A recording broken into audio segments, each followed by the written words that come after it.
Hello दोस्तों, एक बार फिर से आपका स्वागत है प्रिपरेशन अड्डा के अंदर।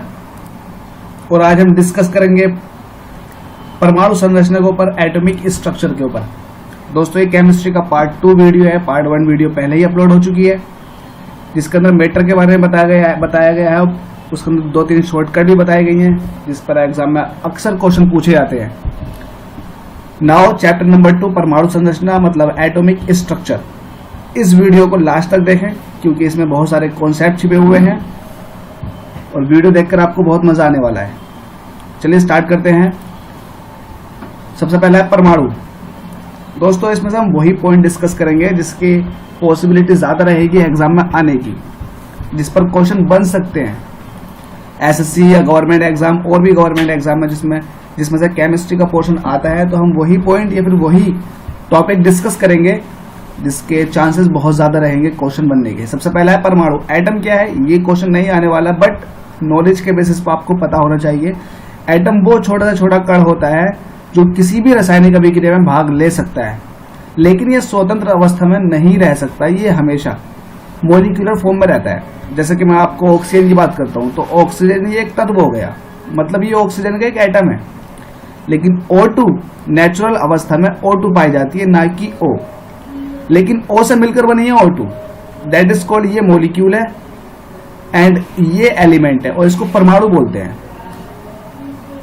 परमाणु अब किसी भी रासायनिक अभिक्रिया में जो भाग लेगा वो ये लेगा O, ना कि O2।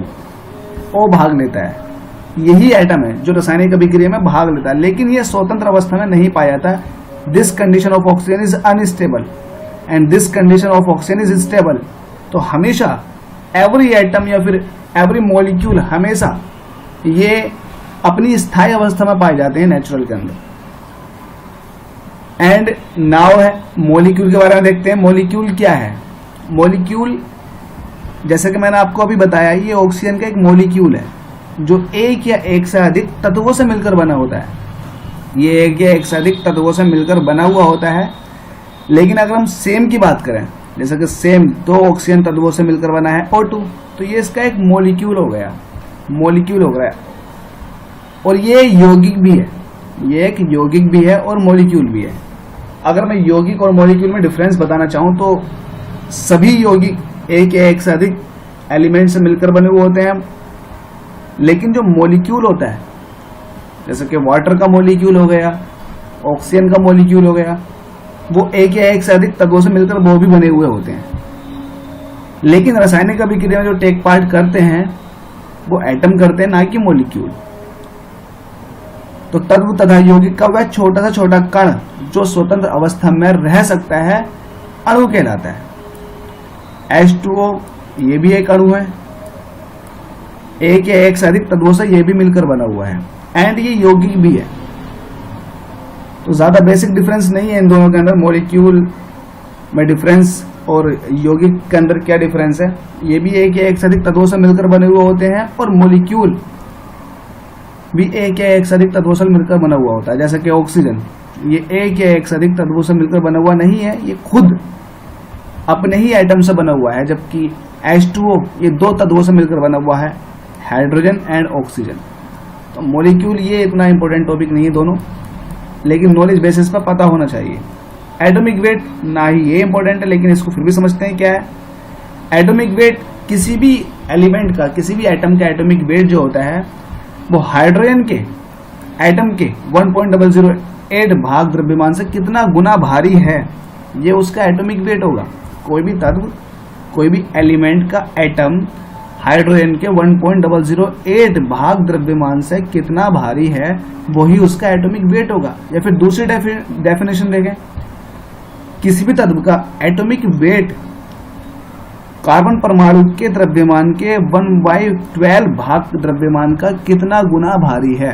कार्बन 12 का द्रव्यमान कैलकुलेट करो, उसका 1/12 करो, उससे कितना भारी है वो एलिमेंट जिसका हम फाइंड आउट करने के लिए जा रहे हैं, atomic weight, that is called परमाणु भार। किसका? उस एलिमेंट का जिसका हम फाइंड आउट करने के लिए जा रहे हैं। तो ये परमाणु भार मतलब एटॉमिक वेट की डेफिनेशन है। एंड मॉलिक्यूलर वेट भी यही है, कार्बन 12 के एक परमाणु के 1/12 भाग से कितना गुना भारी है वो मोल। वो मोल जिसका मोलिकुलर वेट फाइंड आउट करने के लिए जा रहे हैं। तो ये इन पर क्वेश्चन नहीं पूछे जाते हैं, ना ही मोल कॉन्सेप्ट पर, लेकिन मोल का मान याद होना चाहिए। ये आवोगाद्रो संख्या है, ये आवोगाद्रो ने दी थी। उन्होंने कहा था कि किसी भी तत्व का एक मोल 6.023 इंटू 10⁻²3, ये वैल्यू इंपॉर्टेंट है, ये पूछ ली जाती है कि एक मोल कितने परमाणुओं के बराबर है। तो ये है 6.022, कभी कभी 6.023 दे देते हैं इंटू 10⁻23। ये वैल्यू है आवोगाद्रो संख्या। एक मोल के अंदर इतने परमाणु होते हैं, एक मोल के अंदर, किसी भी तत्व के एक मोल के अंदर इतने परमाणु होते हैं। अब कार्बन एंड, चलो मैं बात करता हूं H2O की। वाटर ले लीजिए, वाटर का ये एक मोल है, H2O ये एक मोल है। अब इसका एटॉमिक वेट कैलकुलेट करते हैं। हाइड्रोजन का है 1, लेकिन 2 हाइड्रोजन, तो यहाँ 2 से मल्टीप्लाई कर दिए, 2 प्लस ऑक्सीजन का होता है 16 और 2 18, 18 हो गई है। ये 18 ग्राम हो गया। अगर आप 18 ग्राम वाटर लेंगे तो वो वाटर का एक मोल कहलाएगा, और उसके अंदर 6.023 इंटू 10⁻23 एटम्स होंगे वाटर के इतने मोल होंगे, मॉलिक्यूल होंगे। मोल तो फाइंड आउट कर रहे हैं हम। एक मोल के अंदर इतने मॉलिक्यूल्स होंगे, किसके? वाटर के। मतलब 18 ग्राम वाटर ले लीजिए, एक किसी भी बर्तन के अंदर 18 ग्राम वाटर ले लीजिए, उसके अंदर मॉलिक्यूल्स होंगे वाटर के, वो होंगे 6.023 इंटू 10⁻23। और ये पूरा जो वैल्यू कहलाएगी 18 ग्राम, ये एक मोल है। ये मोल हो गया वाटर का एक मोल। इसी तरह से और भी बहुत सारे मॉलिक्यूल्स हैं, उनके आप मोल फाइंड आउट कर सकते हैं कि कितने ग्राम पर जाकर उनका एक मोल बनेगा। तो ये मोल की डेफिनेशन थी और ये मोल थी, और ये आवोगाद्रो ने रिसर्च किया था, इसलिए इसको आवोगाद्रो संख्या भी बोलते हैं। अगला पॉइंट है, सबसे पहले ये प्रपोज किया गया था कि एटम्स जो है, परमाणु, वो विभक्त नहीं हो सकता, डिवाइड नहीं हो सकता, लेकिन किसी भी रासायनिक अभिक्रिया के अंदर एटम ही टेक पार्ट करता है, ये पता हो गया था। लेकिन ये नहीं पता था कि एटम भी डिवाइड हो सकता है। लेकिन आगे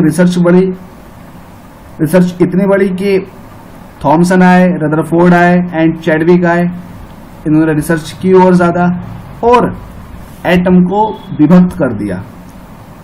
एटम को विभक्त किया 3 मूल कणों के अंदर। जो फंडामेंटल पार्टिकल्स हैं वो 3 है, electron, proton and neutron. Electron, proton, neutron find out किए गए किसी भी एटम के अंदर। ये इस तरह से देख लीजिए, ये मॉडल है।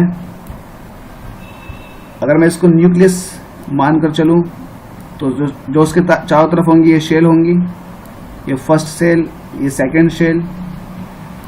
इन शेल्स के अंदर इलेक्ट्रॉन मूव करते हैं। न्यूक्लियस के अंदर इलेक्ट्रॉन नहीं होता है, न्यूक्लियस के अंदर न्यूट्रॉन एंड प्रोटॉन होता है। इलेक्ट्रॉन बाह्य कक्षा में मूव करते हैं। तो ये 3 मूल कणों से बनकर पूरा एटम बना है, और ये नेचुरल अवस्था में उदासीन होता है, मतलब न्यूट्रल होता है। इलेक्ट्रॉन, प्रोटॉन, न्यूट्रॉन की खोज इंपॉर्टेंट है, ये इनकी खोजें पूछ ली जाती हैं। कभी कभी इनका द्रव्यमान भी पूछ लिया जाता है, लेकिन खोज इनकी बहुत ज्यादा इंपॉर्टेंट है। इलेक्ट्रॉन की खोज की थी थॉमसन ने, प्रोटॉन की खोज की थी गोल्डस्टीन ने, एंड न्यूट्रॉन की खोज की थी चैडविक ने। अगर आप इनको याद करना चाहें तो आप ऐसे याद कर सकते हैं, ET,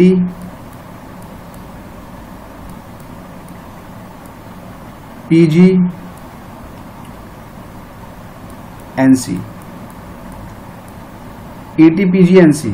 आप ET, PG, NC याद कर सकते हैं, मतलब इलेक्ट्रॉन की खोज थॉमसन, प्रोटॉन की खोज गोल्डस्टीन, न्यूट्रॉन की खोज Chadwick. ET, PG, NC। And इनकी डेट इतनी ज्यादा इंपॉर्टेंट नहीं रहती, लेकिन अगर फिर भी डेट आपको याद करनी है तो शॉर्टकट इसकी ये है 98, 97, 91, 99, 32। ये इसकी शॉर्टकट है। इस पहले वाले 9 को एलिमिनेट कर दीजिए और 3-3 डिजिट के पेयर बना लीजिए और उनको अलग लिख लीजिए 897 919 एंड 932। अब इनका आगे 1-1 लगा दीजिए, बस हो गया। ये इलेक्ट्रॉन की खोज है, ये प्रोटॉन की खोज है एंड ये न्यूट्रॉन की खोज है। सबसे पहले जो खोजा गया था वो इलेक्ट्रॉन खोजा गया था 1897 में, फिर प्रोटॉन देन न्यूट्रॉन। तो ये खोज का एक मोबाइल नंबर है, एक तरह का मोबाइल नंबर है 9897 91 99 32। आप इसको याद कर सकते हैं, ये खोजों की डेट है। और इनके खोजकर्ता ETPGNC, आप इनको याद कीजिए ETPGNC से। इलेक्ट्रॉन की थॉमसन, प्रोटॉन की गोल्डस्टीन एंड न्यूट्रॉन की चैडविक। अब चलते हैं अगले पॉइंट के पर कि एटॉमिक नंबर होता क्या है।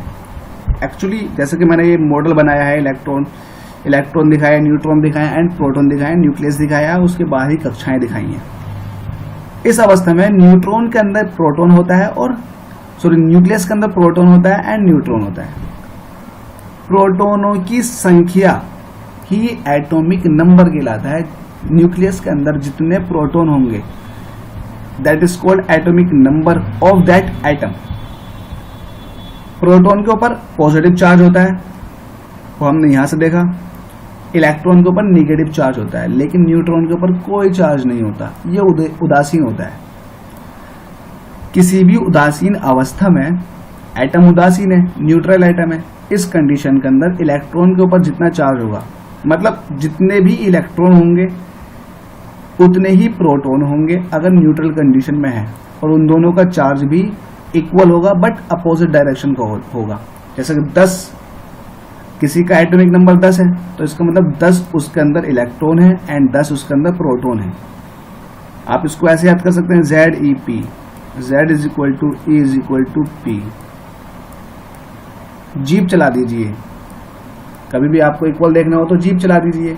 एटॉमिक नंबर बराबर है इलेक्ट्रॉनों की संख्या बराबर है प्रोटॉनों की संख्या। लेकिन इलेक्ट्रॉन और प्रोटॉन पर चार्ज अपोजिट डायरेक्शन में पाया जाता है, मतलब अपोजिट होता है। तो इसका मतलब ये हो गया कि जितना पॉजिटिव उतना नेगेटिव, जितना एक्शन उतना रिएक्शन, मतलब इक्वल हो गया। परमाणु क्रमांक आपको अच्छे से याद हो गया होगा, समझ में आ गया होगा। न्यूक्लियस के अंदर नंबर ऑफ प्रोटॉन जितने हैं that is called atomic number of that atom. अगला पॉइंट है द्रव्यमान संख्या, मास नंबर। मास नंबर को याद करने के लिए देखो एक बात समझ लीजिए अच्छे से। जैसे कि 2He4 लिखा हुआ है, हीलियम, ये हीलियम लिखा हुआ है 2He4। इसमें हम लोग क्या करते हैं, 4 जो है इसका द्रव्यमान ले लेते हैं, 4 द्रव्यमान है हीलियम का, लेकिन ये गलत है। एक्चुअली ये 4 द्रव्यमान नहीं है हीलियम का, ये 4 द्रव्यमान संख्या है। द्रव्यमान संख्या है 4, इसका द्रव्यमान नहीं है ये। अब इस 4 का मतलब क्या है, मैं चलो इसी एग्जांपल को लेकर आगे प्रोसीड करता हूँ 2He4 में कि 4 क्या है ये। एक्चुअली जो मास कैलकुलेट किया जाता है वो न्यूक्लियस का किया जाता है, न्यूक्लियस का ही मास होता है। इलेक्ट्रॉन का, इलेक्ट्रॉन बाह्य कक्षा में मूव करता है, उसका बहुत ही कम मास होता है, उसको नेगलेक्ट कर लीजिए। मैं आपको थोड़ा मास का दिखा देता हूँ। इलेक्ट्रॉन का मास होता है 9.1 इंटू 10⁻28 ग्राम, और प्रोटॉन न्यूट्रॉन के मास में थोड़ा सा डिफरेंस है। न्यूट्रॉन का मास थोड़ा सा ज्यादा है प्रोटॉन की तुलना में, है ना। 1.626 इंटू 10⁻24, दोनों में कॉमन है 10⁻24।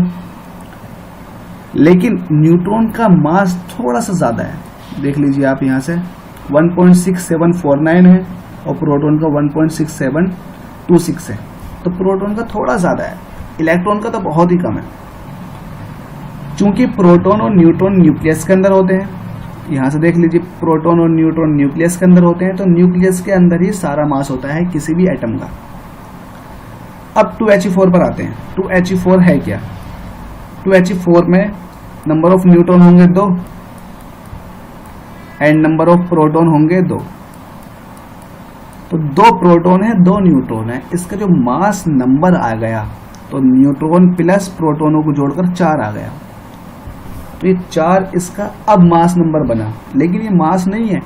मास तब होगा, इसका मास निकालने के लिए करेंगे 2 न्यूट्रॉन है और एक न्यूट्रॉन का मास कितना होता है 1.6749 इंटू 10⁻⁻24, मतलब mass of neutron plus 2 into mass of proton.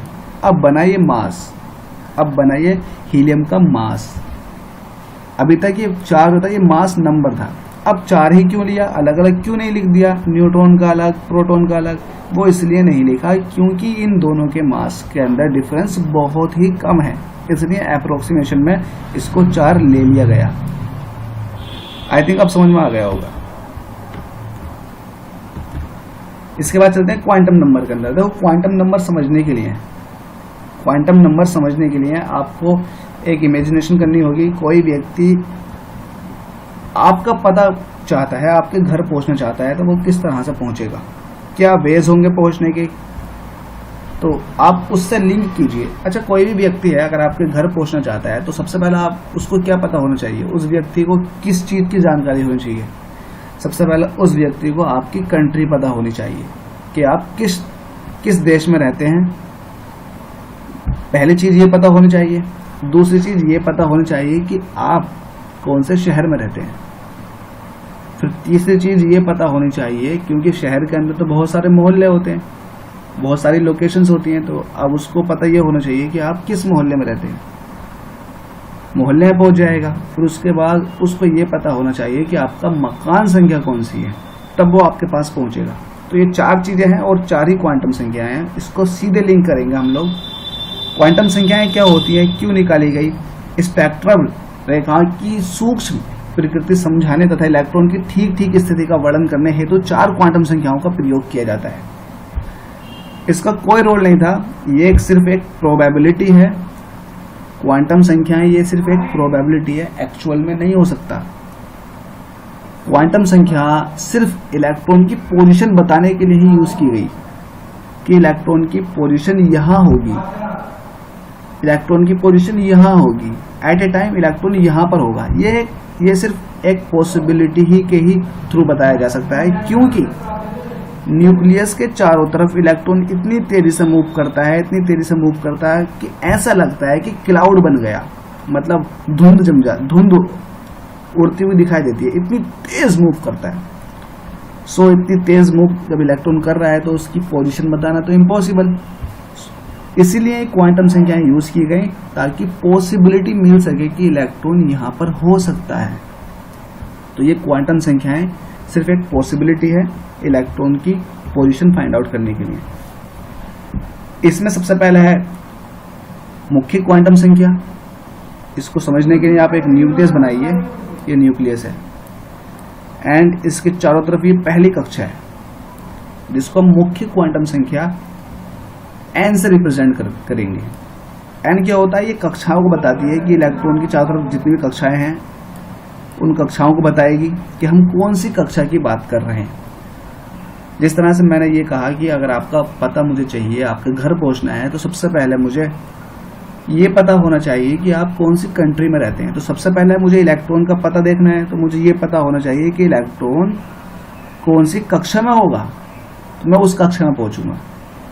तो मैं इस ऑर्बिट के अंदर पहुंचा, इस शेल के अंदर पहुंचा, उसको रिप्रेजेंट करेंगे हम n से। और n की जो अवधारणा दी थी, n को जो प्रपोज किया था, बताया था, वो बोहर ने बताया था कि मुख्य क्वांटम संख्या होती है। इलेक्ट्रॉन अलग अलग सेल्स में रहते हैं, तो उनकी ओर जो रिप्रेजेंट किया जाता है वो n से किया जाता है। अगर n = 1 है तो इसका मतलब प्रथम शेल के अंदर है, और n = 2 है तो इसका मतलब द्वितीय शेल के अंदर है। द्वितीय शेल मतलब ये वाली शेल। अब ये एनर्जी को भी बताती है, जिस सेल पर खड़ा है आदमी, या फिर हम एक्चुअल में तो नहीं हो सकता, लेकिन अगर हम यहाँ पर हैं, फर्स्ट सेल में हैं, तो इसका मतलब ये हम फर्स्ट सेल की एनर्जी देख रहे हैं। तो ये प्रिंसिपल क्वांटम नंबर एनर्जी को भी बताती है, एनर्जी को बताती है, शेल को बताती है। और इसको जो प्रपोज किया था वो बोहर ने किया था, ये पूछ लिया जाता है। उसके बाद कोई व्यक्ति आपके घर पहुंचना चाहता है तो आपकी कंट्री पूछ ली, उसके बाद आपके शहर को फाइंड आउट करना चाहेगा वो। चूंकि हमें पता है इलेक्ट्रॉन एक डब्बे के अंदर रहते हैं, एक डब्बे के अंदर रहते हैं जिसको हम ऑर्बिटल बोलते हैं। ये s ऑर्बिटल है, ये p ऑर्बिटल है। एंड d में इस तरह से 5 होते हैं, d एंड f में इसी तरह से 7 होते हैं। इनके अंदर इलेक्ट्रॉन रहते हैं अपोजिट चक्रण के थ्रू, इस तरह से दिखाया जाता है। आप समझ गए होंगे। तो इलेक्ट्रॉन इन डब्बों के अंदर रहता है। तो यही हमें चीज चेक करनी है, और इसको जो बताएगी वो एजीमुथल क्वांटम नंबर बताएगी, मतलब द्विअंशी क्वांटम संख्या। ये इलेक्ट्रॉन कक्षक मतलब ऑर्बिटल की आकृति को प्रकट करती है कि s ऑर्बिटल में है या p ऑर्बिटल में है या फिर d ऑर्बिटल में है। s p d f ये ऑर्बिटल है, ये डब्बे जो है ये ऑर्बिटल है। कौन सा ऑर्बिटल में है ये एजीमुथल क्वांटम नंबर बताएगी, और इसकी वैल्यू जो होती है वो 0 से n-1 होती है। अगर 0 है तो इसका मतलब s के अंदर है, 1 है इसका मतलब p के अंदर है, 2 है इसका मतलब d के अंदर है, f है तो इसका मतलब n की वैल्यू l की वैल्यू 3 होगी। तो ये कॉन्सेप्ट, बेसिक कॉन्सेप्ट आप समझ में आ गया होगा। द्विअंशी क्वांटम संख्या ये शेप को प्रकट करती है कि s में है, p में है, d में है, कौन से ऑर्बिटल के अंदर है, तो ये ऑर्बिटल को प्रकट करती है। इसके बाद चलता है चुंबकीय क्वांटम संख्या, मैग्नेटिक क्वांटम नंबर। अब कोई भी व्यक्ति आपका पता करता हुआ आपके शहर आ गया, इसके बाद आपकी लोकेशन फाइंड आउट करेगा कि आप कौन से मोहल्ले में रहते हैं, तो वो चुंबकीय क्वांटम संख्या बताएगी। मैग्नेटिक क्वांटम संख्या ये उप ऊर्जा स्तरों मतलब सबशेल की ऑर्बिटल्स को प्रदर्शित करती है। मतलब कहने की बात यह है, ये ओरिएंटेशन को रिप्रेजेंट करती है कि किस डायरेक्शन में मूव है वो। मतलब कोई भी ऑर्बिटल है, हमने ऑर्बिटल यहाँ से फाइंड आउट कर लिया एजीमुथल क्वांटम नंबर से कि कौन से ऑर्बिटल में है, और ऑर्बिटल की शेप पता कर ली। अब एजीमुथल क्वांटम नंबर के बाद मैग्नेटिक क्वांटम नंबर ये बताएगी कि इसकी शेप किस डायरेक्शन में है ये। तो ये मैग्नेटिक क्वांटम संख्या बताएगी। यह उप ऊर्जा स्तरों के कक्षों को मतलब ऑर्बिटल्स को प्रदर्शित करती है, और m का मान l के मान पर निर्भर करता है। ओबियस है, l के मान पर तो निर्भर करेगा। l ये बताएगा कि sPdF है, और m ये बताएगा कि sPdF है, लेकिन इनकी स्ट्रक्चर किस डायरेक्शन में है। अब आप वहां पर पहुंच गए, लोकेशन पहुंच गए, मतलब किसी भी व्यक्ति के आप मोहल्ले में पहुंच गए, उसके बाद आप उसके घर में बढ़ जाओगे। वो आपको बताएगा स्पिन क्वांटम नंबर कि इलेक्ट्रॉन क्लॉकवाइज डायरेक्शन में मूव कर रहा है या फिर एंटी क्लॉकवाइज डायरेक्शन में मूव कर रहा है। एंटी क्लॉकवाइज ही हो गई, एंटी क्लॉकवाइज ही हो गई। इलेक्ट्रॉन दो ही डायरेक्शन में मूव कर सकता है, या तो क्लॉकवाइज या फिर एंटी क्लॉकवाइज, और उसकी वैल्यू होती है +½ एंड -½ क्लॉकवाइज है तो +½ एंड अपोजिट डायरेक्शन में है तो -½ तो ये चक्रण क्वांटम संख्या मतलब स्पिन क्वांटम नंबर बताते हैं। इसके बाद ये क्वांटम नंबर का कॉन्सेप्ट खत्म हो गया। इन सभी चीजों से सिर्फ पॉसिबिलिटी पता लगती है कि इलेक्ट्रॉन कहाँ होगा। अब देखो यहाँ तक आ गए तो इसका मतलब यही तो है कि इलेक्ट्रॉन की हमने पॉसिबिलिटी देखी और उसकी डायरेक्शन देख ली कि किस डायरेक्शन में मूव कर रहा है। तो ये सब पॉसिबिलिटी एक्चुअल में आप फाइंड आउट नहीं कर सकते, क्योंकि इलेक्ट्रॉन न्यूक्लियस के चारों तरफ बहुत तेजी से घूमता है। इसमें इंपॉर्टेंट चीज ये है कि कौन सी क्वांटम नंबर किस चीज को रिप्रेजेंट कर रही है, और इन सब की खोज करता या फिर प्रपोज किन किन ने किया था। मुख्य क्वांटम संख्या को मैंने बताया कि बोहर ने किया था, एंड द्विअंशी क्वांटम संख्या एल इसको सोमरफील्ड ने किया था, एंड चुंबकीय क्वांटम संख्या मैग्नेटिक क्वांटम नंबर को जीमन ने किया था। क्योंकि मैग्नेटिक क्वांटम नंबर जीमन, इसको जीमन इफेक्ट भी बोलते हैं। जीमन इफेक्ट में ये देखा गया था कि जो विजिबल स्पेक्ट्रम होता है सनलाइट का, वो स्प्लिट हो गया, मैग्नेटिक फील्ड में आ गया, मतलब उसको इसके अंदर स्प्लिटिंग आ गई, तो वही जीमन इफेक्ट है। जीमन इफेक्ट है। और रमन इफेक्ट में क्या हुआ था? रमन इफेक्ट में electrical and magnetic field use किए गए थे उस विजिबल स्पेक्ट्रम को स्प्लिट करने के लिए, और जीमन ने ये किया था। जीमन ने मैग्नेटिक क्वांटम नंबर संख्या बताया और ये देखा कि जो विजिबल स्पेक्ट्रम है, जो विबग्योर है सूरज की रोशनी का, वो मैग्नेटिक फील्ड में फैल जाता है, स्प्लिट हो जाता है। तो जीमन ने इसकी खोज की थी मैग्नेटिक क्वांटम नंबर की। And last one is spin quantum number, जिसकी खोज करते थे कुलैनबैक एंड गोल्डस्मिथ, इन दोनों ने ही इसकी खोज की थी। बस ये पूछे जा सकते हैं, नाम पूछे जा सकते हैं किसकी खोज करता है, या फिर किन्होंने प्रपोज किया था, किन्होंने दिया था, ये पूछा जा सकता है। अगला पॉइंट आता है पाउली का अपवर्जन नियम। पाउलीज एक्सक्लूजन प्रिंसिपल, ये 1925 में दिया गया था। पाउली ने कुछ नहीं कहा था, पाउली ने कहा था कि अगर किसी भी परमाणु की बात करूं और किसी परमाणु के अंदर किसी पर्टिकुलर एक इलेक्ट्रॉन की बात करूं, वो कोई सा भी इलेक्ट्रॉन हो सकता है, उस इलेक्ट्रॉन के लिए चारों क्वांटम संख्याओं की वैल्यू निकाल लीजिए, एसपीडीएफ की वैल्यू निकाल लीजिए, सॉरी एलएमएनएस की वैल्यू निकाल लीजिए। एलएमएस निकालने के बाद फिर दूसरा इलेक्ट्रॉन पकड़िए उस एटम के अंदर, फिर उसके एलएमएनएस की वैल्यू निकालिए। आप कुछ देखेंगे डिफरेंस, एनएलएमएस इसका और दूसरे वाले इलेक्ट्रॉन में डिफरेंस होगा, और वो हर दो इलेक्ट्रॉन के लिए डिफरेंस होगा। मतलब कहने की बात यह है सीधी सीधी, किन्हीं भी दो इलेक्ट्रॉनों के लिए चारों क्वांटम संख्याओं की वैल्यू सेम नहीं हो सकती किसी भी हाल में। उन्होंने कहा कि अगर आप किसी पर्टिकुलर एक डब्बे की बात कर लीजिए, एक ऑर्बिटल की बात कर लीजिए, इस ऑर्बिटल के अंदर दो इलेक्ट्रॉन रह सकते हैं, एक इस तरह से एंड देन इस तरह से। अगर ये n = 1 का है,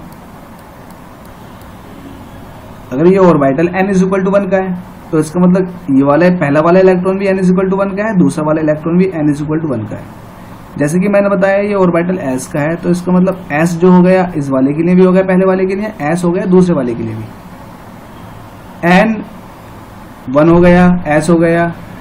l की बात करते हैं, l से पता लग गया s, l से पता लग गया s, क्योंकि n = मैंने 1 लिया है, n = 1 लिया है, l की वैल्यू होती है 0 × n - 1, तो 0 हो गया s के लिए, और मैं s की बात कर रहा हूं अभी फिलहाल। s हो गया तो s दोनों इलेक्ट्रॉनों के लिए होगा, s इसके लिए भी होगा, s इसके लिए भी होगा। मतलब इस क्वांटम नंबर संख्या मतलब l जो है वो दोनों के लिए सेम होगी। n हो गया, l हो गया, मैग्नेटिक क्वांटम संख्या भी l पर डिपेंड करती है और वो दोनों के लिए सेम होगी। n की वैल्यू हो गई, l की वैल्यू हो गई, m की वैल्यू हो गई, बची क्या s।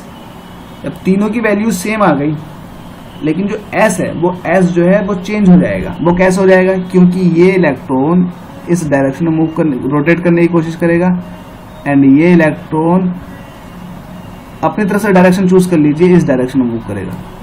तो दोनों इलेक्ट्रॉन अपोजिट डायरेक्शन में रोटेट कर रहे हैं।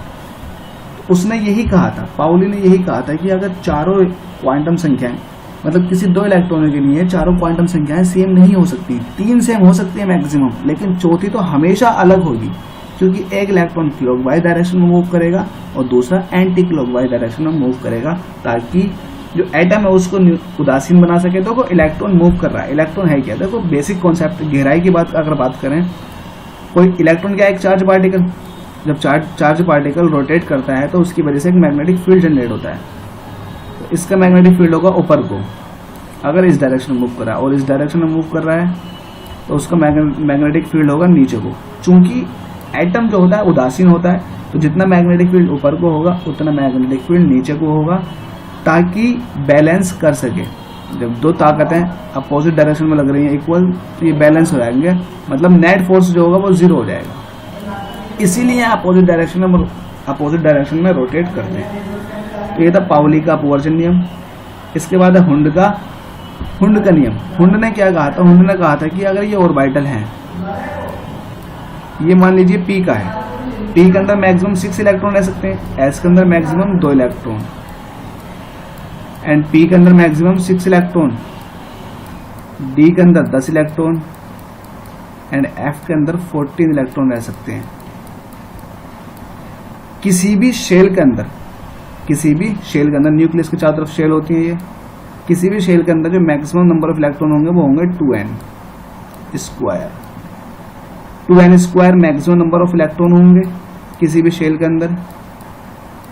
लेकिन अगर ऑर्बिटल की बात की जाए, ऑर्बिटल की, चूंकि एक ऑर्बिटल के अंदर 2 इलेक्ट्रॉन रह सकते हैं, तो जाहिर सी बात है जब इलेक्ट्रॉन किसी भी कक्षा के अंदर इलेक्ट्रॉन 2n स्क्वायर होते हैं तो ऑर्बिटल हो जाएंगे n स्क्वायर, मतलब इसका आधा तो n स्क्वायर है, क्योंकि 2 इलेक्ट्रॉनों से मिलकर एक ऑर्बिटल बनता है।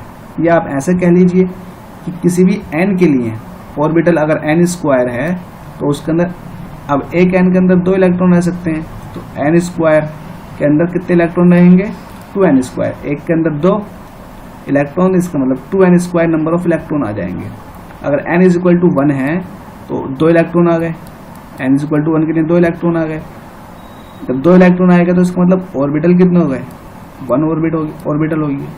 तो ये सब समझने की चीजें हैं, बेसिक कॉन्सेप्ट हैं।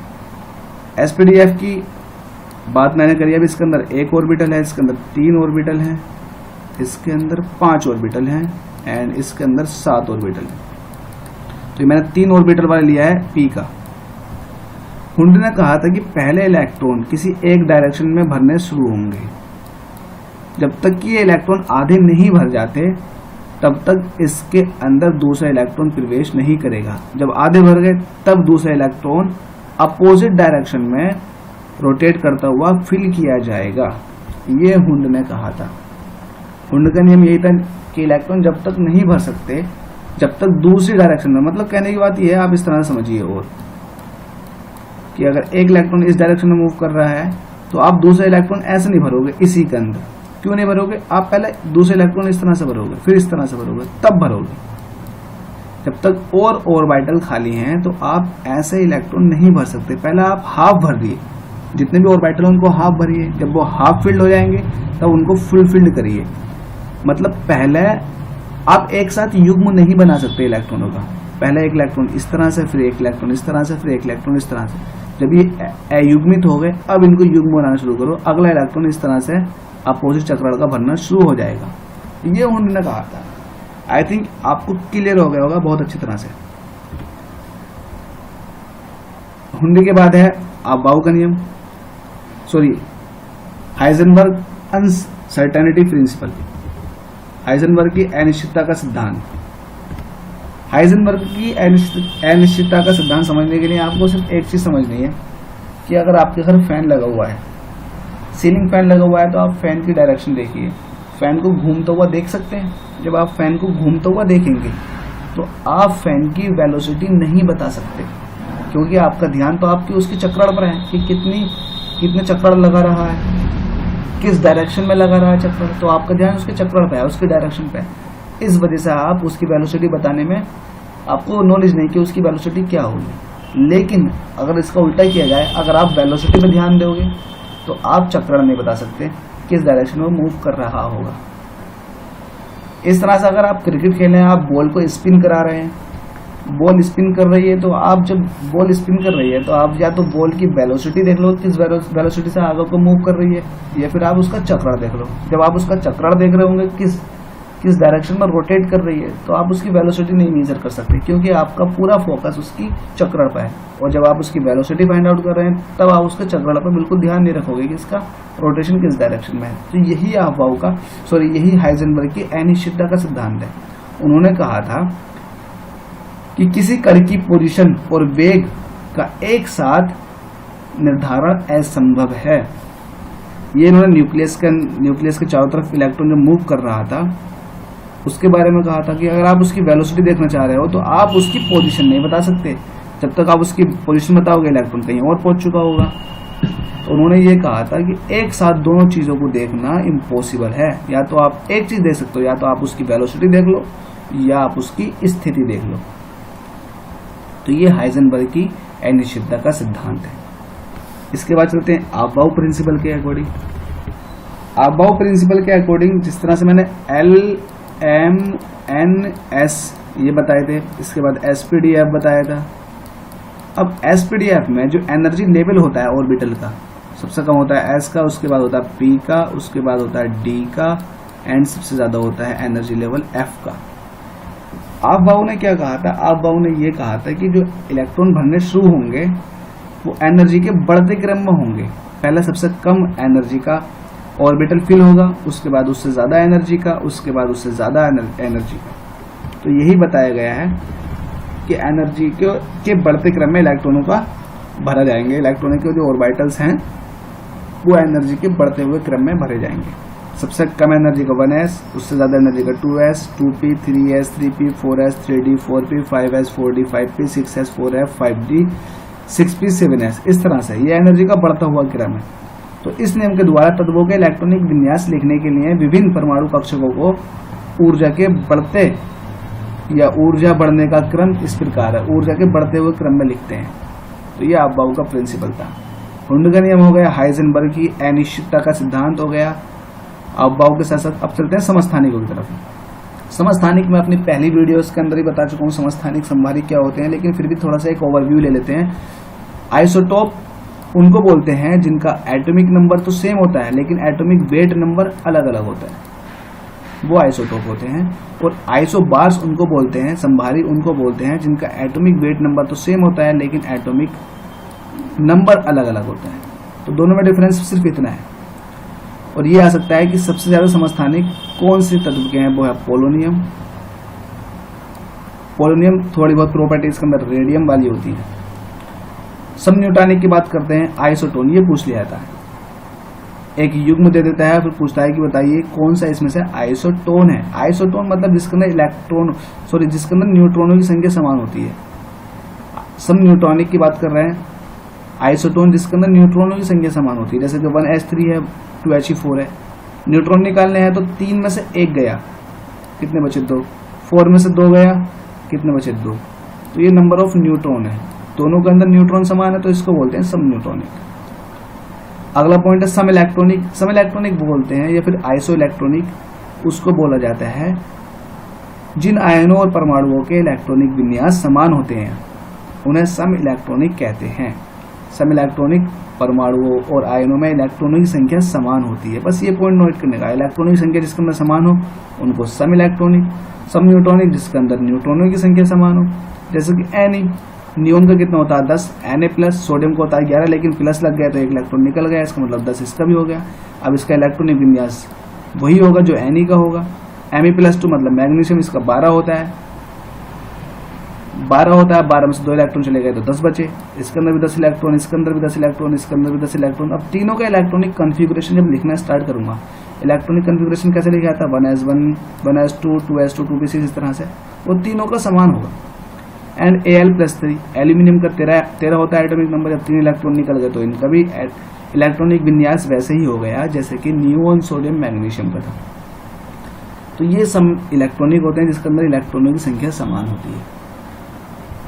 तो दोस्तों ये था एटॉमिक स्ट्रक्चर, परमाणु संरचना, जो कि केमिस्ट्री का दूसरा चैप्टर है।